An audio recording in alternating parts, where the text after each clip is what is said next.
Stephen Duckworth has used a powered wheelchair for most of his life, ever since he became paralysed from the neck down after a rugby injury when he was 21. He says the new rules would impact the quality of his life. It's just ludicrous thinking that you can have to drive along the road, which is dangerous, and discriminatory against disabled people who've got sort of higher end needs. But I can't actually cross the pavement to get into the building. If your powered wheelchair is over the 150 kilogram weight limit or 200 kilograms with medical add-ons, it now counts as not in a class. This means it can only be used on the road, isn't allowed on pavements or cycle lanes. Mobility scooter and wheelchair users must be registered with the DVLA, and you need vehicle insurance and a valid driving licence.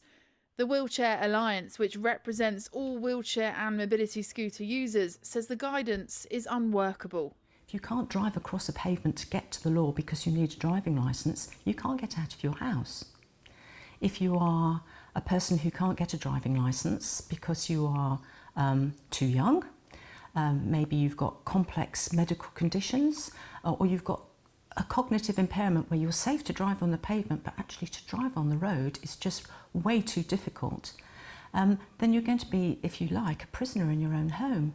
Members of the Burton Centre in Sheffield, which supports people with disabilities, says expecting mobility scooter users to get a licence just adds another barrier to getting around. When you go out and about, Yeah. you go on the pavement, don't you? Yeah, You go from one place to the next. yeah. Would you feel safe if you was on the road?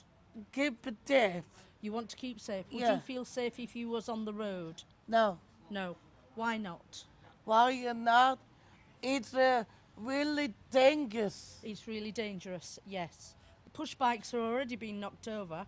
So what would happen if are they going to put an extra section in the road for wheelchairs to use?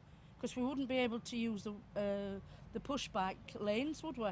The Department for Transport says the update doesn't change the law, just clarifies it, and adds that they're working on modern rules with input from different groups. I think local authorities and police authorities and central government haven't got an agreed approach, so some very sort of tight guidelines on what is and what isn't allowable should be implemented. Campaigners hope the law will change, so people like Stephen don't risk breaking it just by going outside. Chloe Oliver, ITV News.